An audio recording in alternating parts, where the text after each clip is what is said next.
Right, just finished work. Sun's still out. Dog's had a treat behind me. Pond window needs a bit of a clean. Pond's running really good at the moment. I'm hammering the feed in there and it's coping with it like a good one. Still trying to get on top of the little bits of Benny issue I've got from the show. Not all of them, just one or two fish, but they could just stay there nice and tidy. My Tucano male is looking fantastic, apart from a bit of nose rub, but that'll sort itself out. Looks like Rudolph at the moment, but yeah, it's looking really good. But today is not about this pond. Today is about this pond. So I'm going to do a couple of dreaded jobs right now, right here. I think that's a song, isn't it? But anyway, let's get this bottom drain in first. I'm going to start smashing this up here now to put the bottom drain in. That's a job I've been dreading doing. Got to mark and cut that wall there. That's another job I'm dreading doing. Once that's done, then I've got some cool jobs to do. But let's do it. Shall I do that first? Because that, I'm not looking, that's more dreadful than that one. That one's just on my knees. That one's up there with a 4-inch grinder. Well, I've got a 9-inch grinder, but I'm certainly not going to be standing on a a dangerous platform with a 9-inch grinder, because they are absolutely brutal. The kickback on a 900 watt 9-inch grinder is reasonably scary. It's worse than using a 50 cal. But anyway, yeah, so I'll use a 4-inch grinder. So my plan is mark it, 4-inch grinder it on the inside here, drill through to the other side, mark the other side, and then cut again from the other side. So I could just do 2 comfortable cuts rather than one really dangerous one. And trust me, a 9-inch grinder is not very nice. I know a friend who it kicked back and it cut him, like literally from here all the way down there. Terrible, terrible, terrible. He's actually got PTSD from it, poor bugger. But anyway, 9-inch grinders, not to play with. So let's do that, and then got a bit of a mess in here. But anyway, yeah. Let's get this done. Oh, yes. So what we have got is I've got my fittings that I needed from Koi Water Barn. So we've got the 4-inch, the 2-inch ball valve, which matches that one. Just because I'm anal, I wanted to get them matching. And a couple of little fittings. Nothing spectacular. That's rubbish.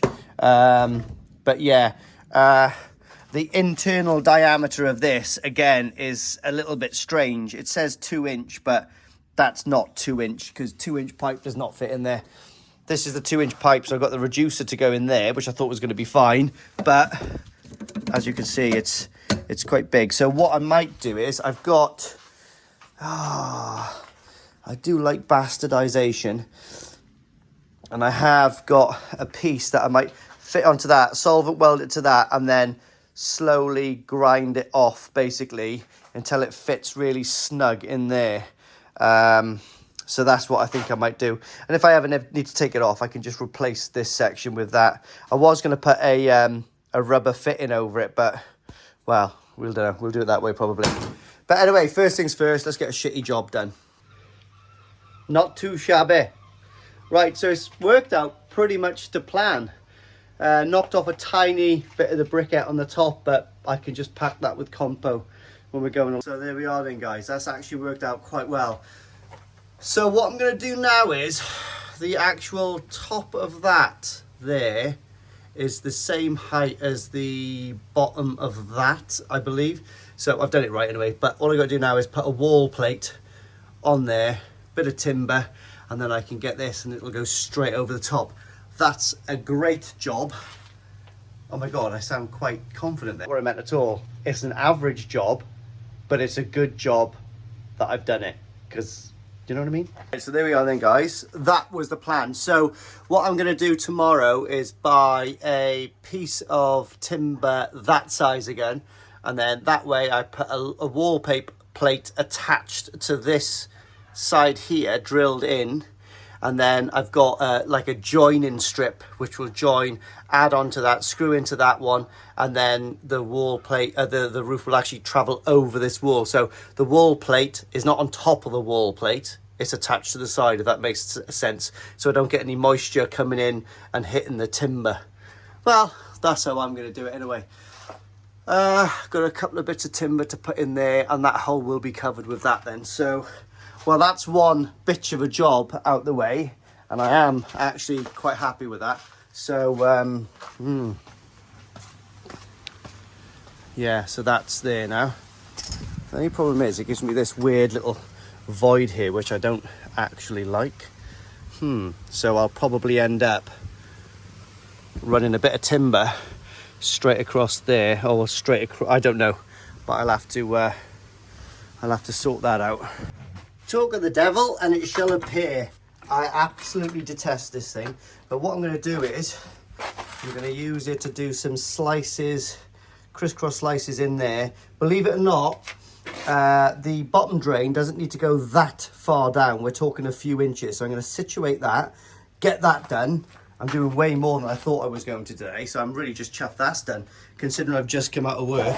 So that needs to fit here, and as you can see, this needs to correspond with that, which ain't that far down, which is really good news for digging that down. Not so good because the floor level is going to be a little higher than I wanted it to be, but it is what it is. I just want the drain to work correctly, and if that's where the floor is going to go because of everything else in situ, that's what it is. Right, there we are. Noughts and crosses, anyone? That's probably, so let me know. So that's probably a good place to start. So what I'll do is I'll start chipping out these little squares, and we'll go from there, see where it sits. Oh, there we are then, guys. Absolutely lovely. So you can see that does eat up a little bit of the floor. You know, I'm not gonna lie, not overly happy with losing probably about 3 inches on this side. However, it is what it is. If I want an efficient running pond, I'm gonna have to live with that. So we've got the air line in, the 4-inch drain, and also what comes out there is the 3-inch waste, which will drop down there. So that will all be sit into situ before I get some mixing on the go tomorrow. So so like I said, I'm not gonna chamfer this floor at all. I'm literally going to just do it totally flat. I'm not messing around. I'll probably put like the little 45-degree wedges all the way through the pond there. It's not going to hold nothing, so that's going to be good. Right then, guys, contrary to current beliefs, I actually do sit down. So I think it's about 8 o'clock now. I've been at this for a few hours. Really happy with my progress. I'll spin you around in a minute, but happy. So I'm gonna go and take the dog for a nice walk now, and then I think I might order myself something to eat tonight. Do you know, I'm not even lying, I'm fancying, I don't know, maybe a Nando's. I might treat myself to a Nando's takeaway. Yeah, I think so. I think I got a couple of cans of opened lagers. Yeah, I don't chuck lager away, I just keep them and drink them flat. That's how I can afford good bottom drains. So anyway, let me spin you around. Pretty happy. So what have we done today? Well, really cool. Got the bottom drain in, bang on flush. Got the air line in. Not all done that side, but all done ready. Before this gets concreted, obviously that's going to be solvent welded, and this, and it is going to be put up here. I've got all the clips for that. I'm going to take those two off. Those two are going to sit inside there. I have done that. I'm chuffed to pieces with that. So I'll make a little list tonight that what I've got to go and get from the building merchants. So I need a piece of timber to go across there, which ain't the world. I need enough all in to fill in that, which is probably slightly more than I think I need, but I don't want to overdo it and I don't want anything left. So I'm not going to go all out and go and buy like, you know, a ton of all in. What I am going to do is I've got a load of this crud left. So by the time I've put like a tarpaulin over here and cleaned all this drain out before I actually do pour the slab, I've got a load of offcuts. Don't look at the garage, guys. It is absolutely carnage. I've got loads of bits of offcuts of blocks and stuff. So I think what I'm going to do is I'm going to lay all of those bits of blocks in here, higgledy and piggledy, especially over this ACO drain, to hold everything in, stop everything going in this hole as well also, and eliminate me needing to buy more all in than I need. So I think what I'll do is I'll go down to B&Q tomorrow, get a load of bag of probably 8 bags of all in. I'm going to start with 8 bags, and if I need more when I come closer to this side, then I'll just go and get maybe 2 more or something. But I certainly don't want to be left with anything because this is one of my last jobs now, so let's not be crazy. So we need all in for this, maybe another bag of cement, piece of timber. And this is also what I've done. So obviously before I can pour this, I need to put the lintel in here. So ready, what I've done is I've cut off these down supports to where the top of the lintel is going to sit. And that is going to be, the lintel is exactly the same size as this. So it'll just fit in all the way down there. That'll fit in all the way down there. And then when I actually put the glass in, the glass will be bonded to the fiberglass, the other side of the lintel, and then bonded to this up here, and it comes up about 9 inches. So that is going to be my jump guard. But of course, before I fill this in, what I need to do is work out where this goes to be level. So I'm going to have to lift this up because I want this top of the lintel, I guess, level with the top of the drain. That's something I'm going to work out tomorrow. Don't worry about all these bits of pipes. These are all going to be covered. That is going to be absolutely flush. And then, to be honest, guys, by the end of tomorrow, believe it or not, that might almost be ready to fiberglass. So the next job I'll have to do is go and get probably, 3 pieces of 25mm insulation. So I would have thought, I'll measure it out in a minute, but the 8 foot by 4 foot, this is only 3 foot, so 4, maybe 3.5. I think you can buy smaller pieces. So again, talking about the last one, this 2-inch pipe here, I might double up the size of the insulation that size just to pack it up, so I've got less of a curve over that pipe work. So I don't mind that at all.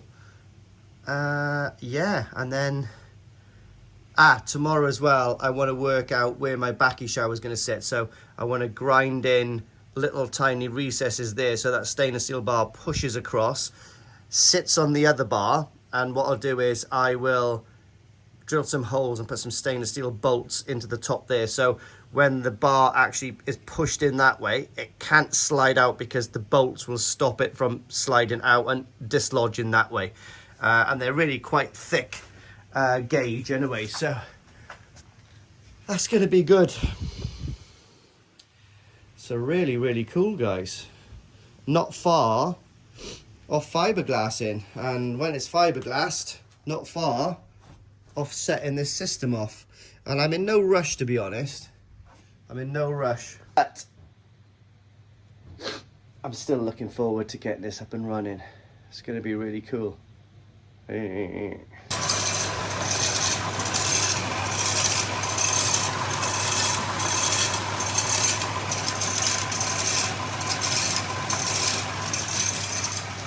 So there we are then, guys. The last job of the day was to fill up the auto feeder. That had gone.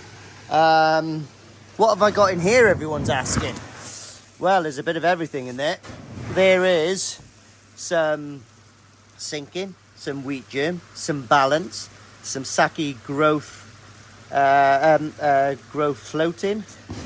There is even some smaller pellet in there, if you can see. And what I'm going to do now is, that's my remaining probably 10 kilos of Saki growth and Saki colour, probably about 8 kilos in there. So I'm going to put those two in there now and smash it all together, and that's the remainder. That'll bring them right up almost to the end of the season, and from there then we'll assess what else we're going to be feeding them through the winter. Lovely jubbly. So all mixed up, you can see what's in there. Absolutely lovely. It smells divine, guys. So yeah, bit of everything in there, guys, but there's nothing in there that cannot be digested in the temperature I'm in. So even though I'm feeding wheat germ there, obviously that's got you feed that in the winter, and also balance, but balance is also good in the summer, I'm sure of it. It's still got really good properties in the balance, but that is my little concoction. And they seem to do really well on this, so that's it. Lovely cup of coffee. Cheers, Andy. Check out Andy's koi puddle. It's a little bit bigger than a puddle, but anyway, have a look at that. And top tip of the day is, just in case you run out of milk, have some powdered instead. So always make sure you have a bit of powdered milk, put it away and forget about it, and then you can have a cup of tea guaranteed in the morning.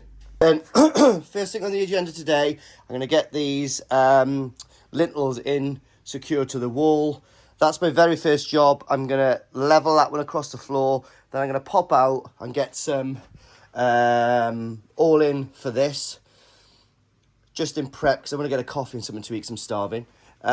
From there, I'm going to work on where the backy shower is going to sit, compo those into situ, get that bit of timber, do that, and then the last job I'm going to do today is flood this with concrete, so I can get that flat base, and obviously I'll have to do that last because then I'm not going to be able to walk on here.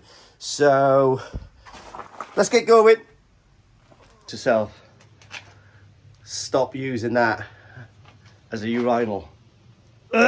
Just have to clean that out. But that's where all my fish waste went as well, if you can remember. So between human pizzle and fish pizzle, I haven't smelt much worse. A couple of mass graves and camels, wild camels. They absolutely stink. But anyway, let's change my gloves and get on with this.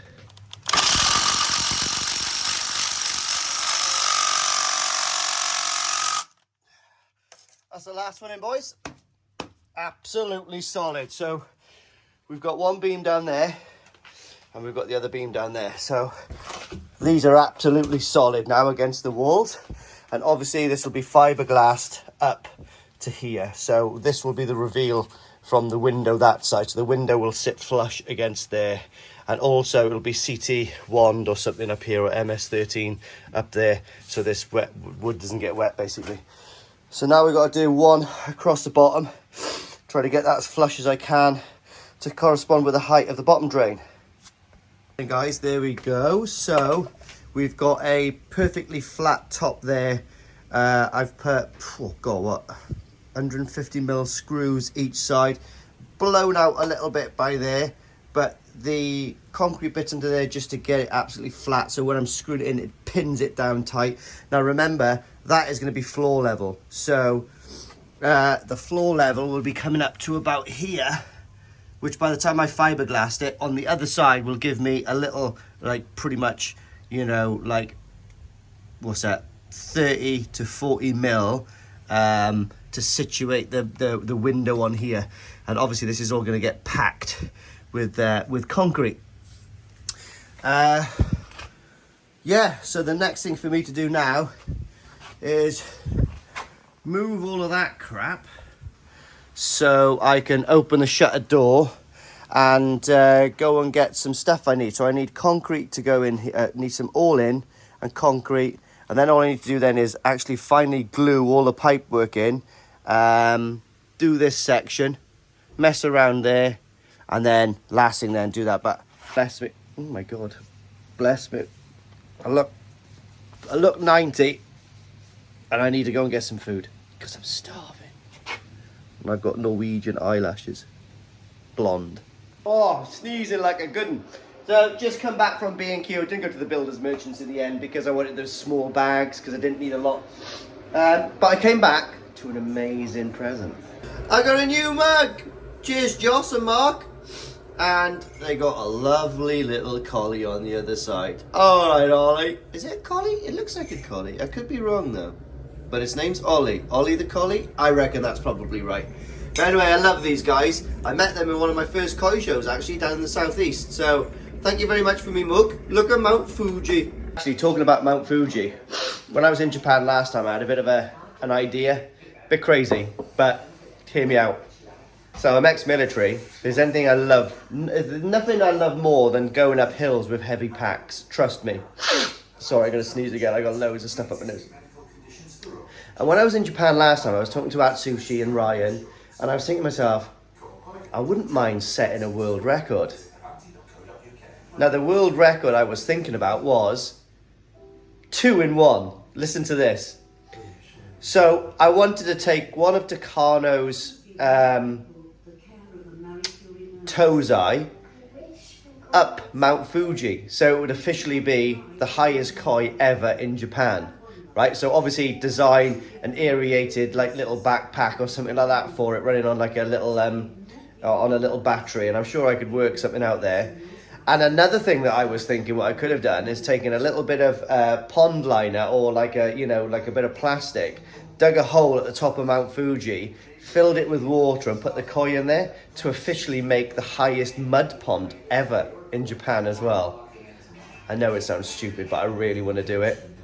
So I think at some point I might trial it up the highest mountain in South Wales here in the Brecon Beacons in Pen y Fan. So I might well take one of my Tozai up Pen y Fan for the day and come back down just to see the logistics of doing it up Mount Fuji. Now obviously Pen y Fan, I can get up there in about 45 minutes, an hour if I'm really going for it. Mount Fuji is like 24 hours I believe. I'll have to look into it a little bit more. So I'm not sure if it's a stop off. But what I'll do is just start probably 12 o'clock at night and get up and back down. I just won't stop. I'll just go up and back down. Take some Mars bars with me and take me koi to the top, dig a mud pond, put the koi back in, harvest it. Oh my God.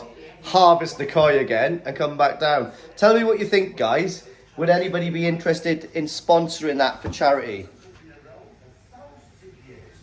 I don't know why I just said that because I know everyone's going to want me to do it now. Right, there we are then, guys. So that's one little job done there. So what I've done is I've actually glued this with MyPond MS300. So I've glued this because I didn't want to drill and tap into this wall because it's such a small little area. It'll just blow out on the top. So that's glued there. Leave that go off now. Lovely. So that's that little job done. Next thing, I'm going to clear all of this up here now and work out where exactly I'm going to put my Momotaro shower, and I've got to cut some little things for the metal to slot in there, and then make a little bit of a mix and compo those in. Don't know if I'm going to compo it. Maybe I'll just leave them loose like that because I don't think they need to be compoed in, to be honest. But let's just clear this area out quick. There we are then, guys. So I've just cut these two. Oh no, I cut that side. Just cut these two to size. Look at that, lovely cut. But I've done that with my steel cutting thing. Thought I'd invest in one of those for the future projects. So anyway, I think what the plan is now is I'm going to put one block like this, but I need to cut it down so they just sit on nice. So I'm going to do one block like this, and that side I'm going to measure. Wherever that goes in, I'm going to, with my 4-inch grinder, grind a V so that pushes into the blockwork at least half the depth of the blockwork. So that goes in, and then that will sit on that side. And these, believe it or not, fit perfectly each side of that spigot. Look at that. It's like it's made to measure, okay? So that's what that's going to do. And what that performs is when these are face down, when I'm netting the fish and stuff like that, there's no sharp edges for the fish to bang off. And this here will have, I'll put like a small little rubber boot on this, so there isn't any sharp edges, because when I net fish in this pond, they become literally flying fish. So yeah, but what I'm going to do as well, when this pond is done, I'm going to make some kind of system like a drag net, so I can put the drag net underneath there and pull all the fish right close to the window, so I can inspect them and take them out and all that kind of stuff. So that's one of the reasons why I want the floor totally flat, and obviously the drag net then can come straight up to the bottom drain. Not a problem, because I've got no bottom drain to snag onto. So that's the plan anyway, so we'll see how that pans out in the future. Well, there we are. I've been doing a bit of stonemasonry, just trying to get those flat in there. So all I've done is I've used a 2-inch hole saw, gone in, I don't know what, half, maybe 1/3 of the block, just to make sure I didn't blow out the other side. Now these actually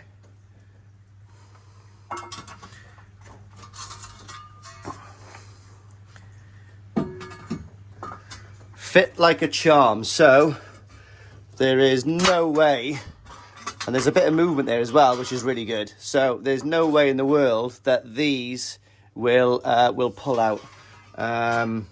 And then what I'm going to do is, so this is exactly 26 centimeters, or 260 millimeters in new money or old money, whatever it is. So I'm going to cut down this block to the same width as that, so it looks a bit neater, and then I'll just leave this one block where it is, possibly compo it in, because now again I've got a little bit of movement here, which is really good, so I can pack the bottom up with a bit of rubber or a bit of plastic, and that's really cool. So that's another piece of the puzzle done, guys. Quite happy with that. What I might go ahead with now, and I might just saw a little bit more off that to make sure it is flush with everything else, just because I can. I don't know why, but that's what I want to do. So this is more than, let's put the spigot bottom on. Here we are then, guys. Now you can see kind of where I'm coming from. So if you can see, it is literally super flush with this, and if you look underneath, it just sits perfectly where the spigots are there, and this is all rounded, so any fish that jump in here will not get damaged at all. What I am going to do is put little grinds there, but I'm going to also tap a little hole there and a little hole here, and possibly one in the middle, just so any water gets caught in here, it's going to come out of these holes instead of tracking all the way across. And I think what I'll also do is fill these sections up here with a bit of MS 300, so it just stops and no water will get into there, if you know what I mean. I'm going to get a bit of splash in here, I'm going to get probably a bit of greenery here, but I don't mind that at all. So I'm quite happy with that. I'm not quite sure if it's centralized, but I think it's pretty close. Yeah, that's about bang on. So that's where it will be sitting, and I think it looks pretty cool there. So that's another job done. So what have I done? I've done that.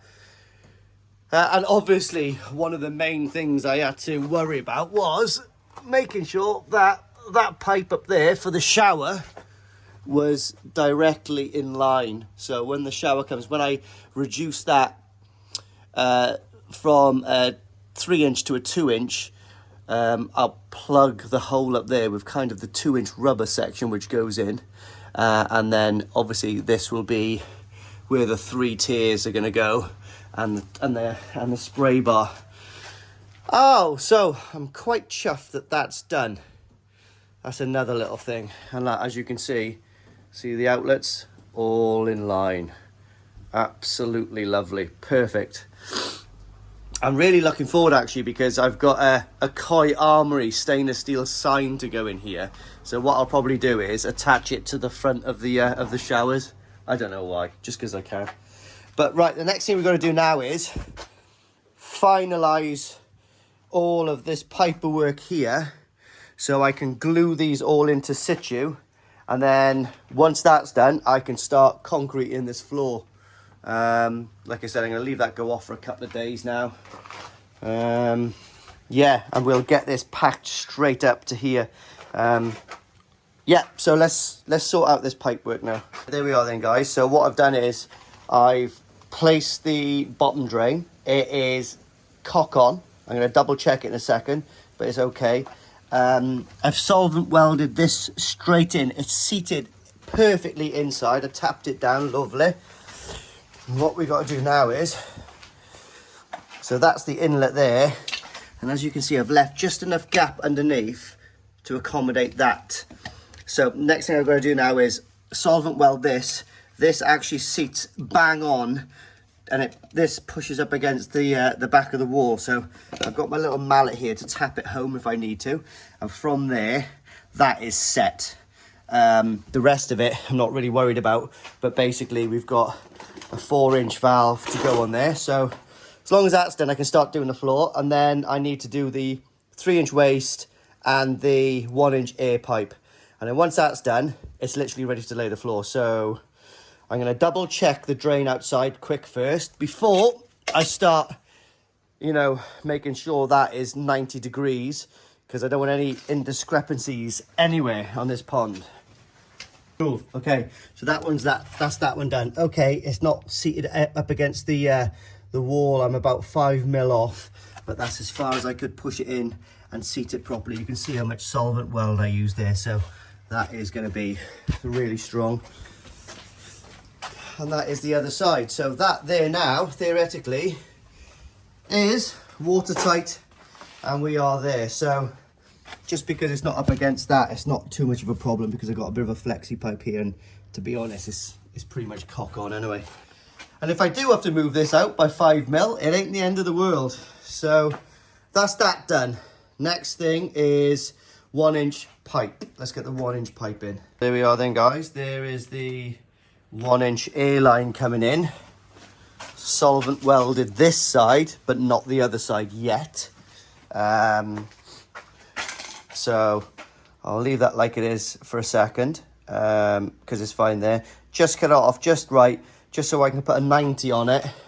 And then with that gap there, where it goes onto the wall, it'll accept straight through then. Bosh, straight up. Like I said, I'm going to run it up here and across and make a little air system that runs everything, the air bar, the awars, and also the bottom drain in a one, just with taps. I think I've got enough stainless steel taps from doing the other pond to be able to do that, and if not, very, very close to it. But we're definitely getting there now somewhere, guys. So now you can see my plan. So we've got the waste, which comes out straight down on a 90, 45 out. I haven't solvent welded this on yet. And I'm lucky because the pipe that's going out through the wall is about 20 mil too long. By the time I put all this in and trued it all up, it's just off. But now, when I want to purge my... Oh, God, where is it? Oh, anyway, when I want to purge this, it goes straight into waste, which is absolutely pucker.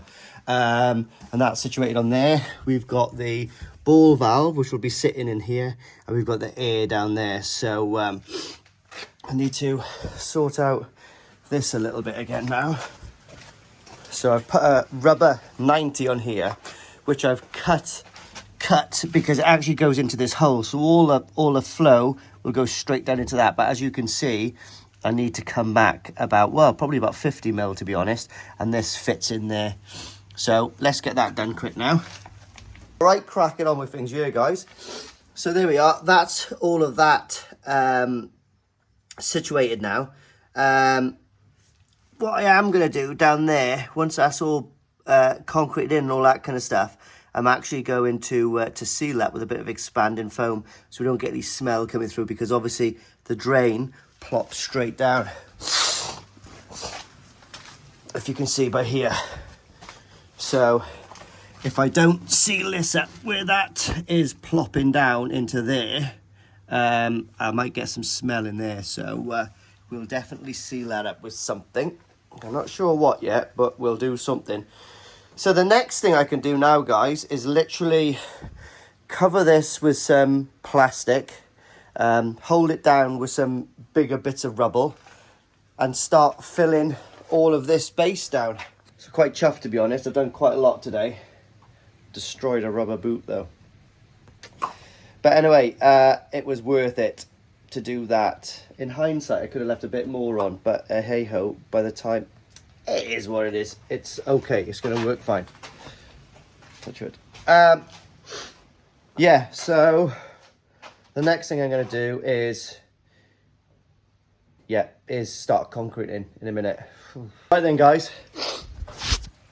What a horrible day it's turned into. I've even got a cap on just to keep myself dry. Really happy with my progress today. I can't do any more today now. I've achieved everything I wanted to. And even if it was the sun was blazing, I'm going to go and get some stuff to eat today. I'm going to go to Tesco's. And I really fancy, even though it's raining here, I fancy like fresh bread, like sandwich with spring onions, Piccadilly, ham. Do you know what I mean? Oh, I'll be craving it all day. But anyway, let me spin you around. I'm really happy what I've done today. Wow. It's, yeah, I'll show you. All right. So, we got the base in. And as you can see, I've just got about 2 or 3 mil, probably 2 mil, just for some self-leveling. So I'll put some self-leveling there now. And just got enough room here, like I said, about 20 mil, just to butt the window up against. Not a load on the bottom, but it still worked out pretty good. So really happy with that, guys. I'm buzzing. So we've got that top wall plate done there. Well, kind of a wall plate, I guess. But you can see where the water's coming in there. Obviously, when the sheet goes over the top, there's going to be 100 mil overhang on the other side. We've got the backy shower pretty much all done, minus a few bits and bobs. The returns are in. The floor is done. The drain is totally complete. Like I said, that's all done in there now. Looking rather smart. And I think what I'm going to do here, because you can remember in the last video, I said that this doesn't really fit very well. So what I'm going to do is I am going to probably CT1 that all the way around. But we'll go from there. Like, that's nothing really to worry about. So that's going to be done. Or, you know, just to basically bond it rough, kind of, if I wanted to. Do you know what I mean? So that's kind of all done. It's not solvent welded in any of that, though. The only thing I do need to solve it in now, which is a bit of a brain fart, to be honest, is I need to solvent weld the reducer into there. Obviously, this is all pretty much in situ now, so I can't move it. But what I am going to do is take off those there. I could push this back, take this off, and then do it that way. So there is a way to do it. Oh, lovely. And I'm not even worried about that anyway, guys, because it's not even pressure. There's no pressure in that at all. It's just water falling straight through. So, to be honest, I don't really care about that. And we need to do that. But I am really happy. Look at that. Now we're cooking on gas, aren't we? Well, I didn't think that was going to be done today. Well, I kind of had an idea, but yeah, really happy. So yeah, there we are. And like I said, that is absolutely fantastic. So that's as flat as I can get it, and by looking at the actual bricks, the mortar joins, that is pretty much as flat as an eyeball can get it. And then the self-leveling will do the rest of the work. I'll probably get like a couple of tubs of self-leveling. But the good stuff, you can get good stuff. It's got like you mix it with what is it, like silicone, is it, or something like that? But anyway, you mix it and it is like pretty much you can use it as a garage floor. And that's what I will be fiberglassing onto. So obviously the only thing we've got left to do now is the insulating on the sides, final solvent weld of all of this stuff, insulate all of that, do the roof. once that's all watertight, then I've got a lovely little thing in here to fiberglass. The fiberglass is going to come right around to here, right up onto there, kicking up. Yeah, really buzzing. Happy as Larry. Let's see where my window's going to come now when I actually sit it down here. We are then. So this will be getting cleaned up soon. So when I actually finally clean this up and put this window in situ over there, obviously it's 1200. So by the time it's sat on the fiberglass there with an extra 5mm of height, I guess, it's going to come up to here. So it's going to be right against there, which gives me a jump guard of 22 centimeters, or 220mm, or 8.5 inches roughly, that is absolutely perfect. And obviously if the fish jump anywhere else, they can't go anywhere. I am tempted to get a bit of glass just to go in there, and then get like a thicker sheet so it comes down, so I can remove the sheet if I want to get into the fish. We'll see. So I'm actually thinking about not putting a window there now. Actually, you know, that like thick sort of like PVC kind of like flexible screens you can get, just maybe attached in here, so I can roll it up there, but then it goes over the glass the other side, so it prevents any moisture from coming up and all that kind of stuff, you know, or coming into the garage. So I think that's possibly what I'm going to do, because it'll be so much easier just to get to the fish down here, you know. Haha, really cool. That's another little one nipped in the bud. I'm going to go in there now and get change. I've just cleaned everything up. Weather's horrendous. Fish are doing okay in the main pond. I can see them from here, class. And yeah, it's about time I got a shower now. Go down and get some food. I don't know if I'm going to take the dog for a wet walk. I don't think she'll appreciate it. So what I might do is take her in the truck down to Tesco's, and she can have a little mooch around in the cab. It's better than go for a wet walk, I think, if you're a dog. But listen, guys, I want to dedicate this episode to my main man, Lee Simmons. He's a little bit ill at the moment. He's done some growing shows down in Kent, in Koi Water Barn. He done the Hiyatsuri one and all that kind of stuff, and he bought a couple of kwaku from down there. He's got a lovely little pond. He owns an amazing studio called Cherry Blossom Tattoo, and that's in Clacton.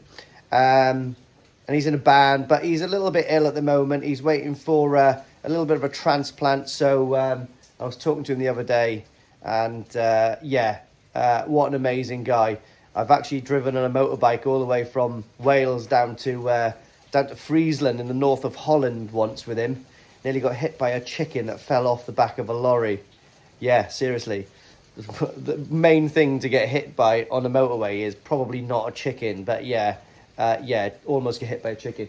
Anyway, get well soon, Lee. This one's for you, and he really wants a goshki, so I'm going to try to source him a goshki when I go to Japan, hopefully in October. So anyway, thanks for watching, guys. If you like it, subscribe, hit the notification bell. My God, I haven't said that for a while, haven't I? But anyway, next time. Details, and imagine how it feels to drive the Mazda CX-5, part of the electrified Mazda SUV range, crafted in Japan.